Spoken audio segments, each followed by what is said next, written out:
بسم اللہ الرحمن الرحیم۔ السلام علیکم۔ ہم ہر سال عید الاضحیٰ کے موقع پر جوش و خروش سے قربانی کرتے ہیں۔ یہ عید 3 دن پر مشتمل ہوتی ہے اور اپنے ساتھ بہت سی بہاریں لاتی ہے۔ اسلام میں موجود تمام احکام تقریباً کسی نہ کسی واقعے سے منسلک ہوتے ہیں۔ قربانی کرنے کے پیچھے بھی ایک ایسا واقعہ موجود ہے جس کا خلاصہ ہم اس ویڈیو میں آپ کے ساتھ ملاحظہ فرمائیں گے۔ یہ واقعہ ایک خواب سے شروع ہوتا ہے۔ حضرت ابراہیم علیہ السلام نے ذی الحج کی 8ویں رات ایک خواب دیکھا جس میں کہنے والا کہہ رہا ہے، بے شک اللہ تمہیں اپنے بیٹے کو ذبح کرنے کا حکم دیتا ہے۔ آپ صبح سے شام تک اس بارے میں غور فرماتے رہے کہ یہ خواب اللہ کی طرف سے ہے یا شیطان کی جانب سے۔ اسی لیے 8 ذی الحج کا نام یوم ترویہ رکھا گیا ہے۔ 9ویں رات پھر وہی خواب دیکھا اور صبح یقین کر لیا کہ یہ حکم اللہ کی طرف سے ہے۔ اسی لیے 9 ذی الحج کو یوم عرفہ کہا جاتا ہے۔ 10ویں رات پھر وہی خواب دیکھنے کے بعد آپ نے صبح اس خواب پر عمل کرنے کا پکا ارادہ فرما لیا، جس کی وجہ سے 10 ذی الحج کو یوم نحر یعنی ذبح کا دن کہا جاتا ہے۔ اللہ کے حکم پر عمل کرتے ہوئے بیٹے کی قربانی کے لیے حضرت ابراہیم علیہ السلام جب اپنے پیارے بیٹے حضرت اسماعیل علیہ السلام کو، جن کی عمر اس وقت 7 سال تھی، لے کر چلے، شیطان ان کی جان پہچان والے ایک شخص کی صورت میں ظاہر ہوا اور پوچھنے لگا، اے ابراہیم، کہاں کا ارادہ ہے؟ آپ نے جواب دیا، ایک کام سے جا رہا ہوں۔ اس نے پوچھا، کیا آپ اسماعیل کو ذبح کرنے جا رہے ہیں؟ حضرت ابراہیم علیہ السلام نے فرمایا، کیا تم نے کسی باپ کو دیکھا ہے کہ وہ اپنے بیٹے کو ذبح کرے؟ شیطان بولا، جی ہاں، میں آپ کو دیکھ رہا ہوں کہ آپ اسی کام کے لیے چلے ہیں۔ آپ سمجھتے ہیں کہ اللہ نے آپ کو اس بات کا حکم دیا ہے۔ حضرت ابراہیم علیہ السلام نے ارشاد فرمایا، اگر اللہ نے مجھے اس بات کا حکم دیا ہے تو پھر میں اس کی فرمانبرداری کروں گا۔ یہاں سے مایوس ہو کر شیطان حضرت اسماعیل علیہ السلام کی امی جان حضرت ہاجرہ کے پاس آیا اور ان سے پوچھا، ابراہیم آپ کے بیٹے کو کہاں لے کر جا رہا ہے؟ حضرت ہاجرہ رضی اللہ عنہا نے جواب دیا، وہ اپنے ایک کام سے گئے ہیں۔ شیطان نے کہا، وہ انہیں ذبح کرنے گیا ہے۔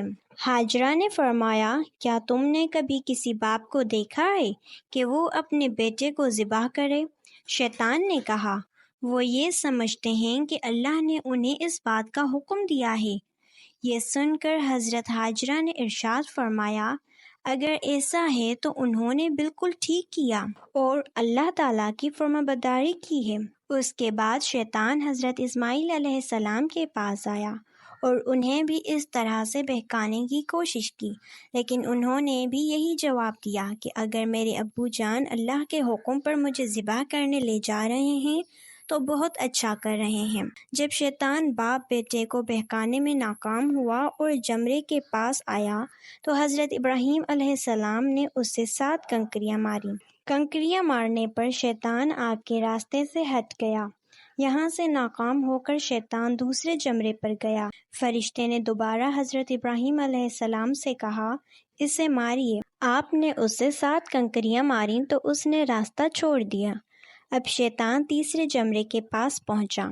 حضرت ابراہیم علیہ السلام نے فرشتے کے کہنے پر ایک بار پھر 7 کنکریاں ماریں تو شیطان نے راستہ چھوڑ دیا۔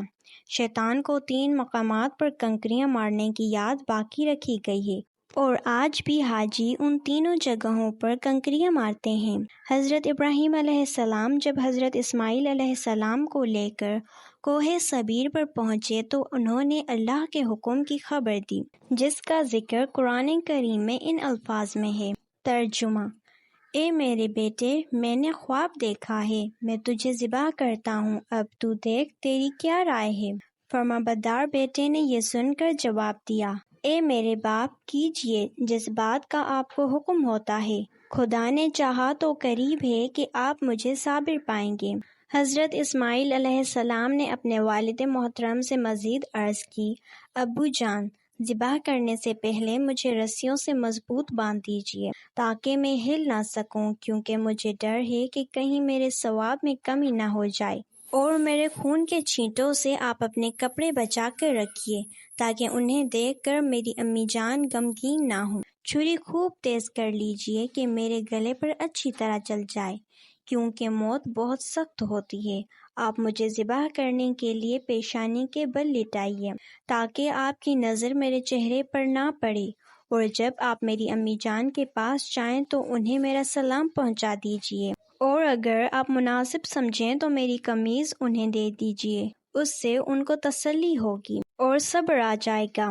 حضرت ابراہیم علیہ السلام نے ارشاد فرمایا، اے میرے بیٹے، تم اللہ کے حکم پر عمل کرنے میں میرے کیسے عمدہ مددگار ثابت ہو رہے ہو۔ پھر جس طرح حضرت اسماعیل علیہ السلام نے کہا تھا ان کو اسی طرح باندھ دیا۔ اپنی چھری تیز کی، حضرت اسماعیل علیہ السلام کو پیشانی کے بل لٹا دیا، ان کے چہرے سے نظر ہٹا لی اور ان کے گلے پہ چھری چلا دی، لیکن چھری نے اپنا کام نہ کیا، یعنی گلا نہ کاٹا۔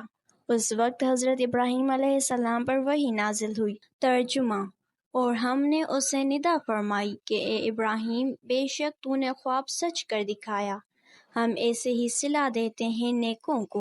بے شک یہ روشن جانچ تھی، اور ہم نے ایک بڑا ذبیحہ اس کے فدیے میں دیا اور اسے بچا لیا۔ ادائیگی کی یہ سنت قیامت تک کے لیے جاری و ساری ہو گئی۔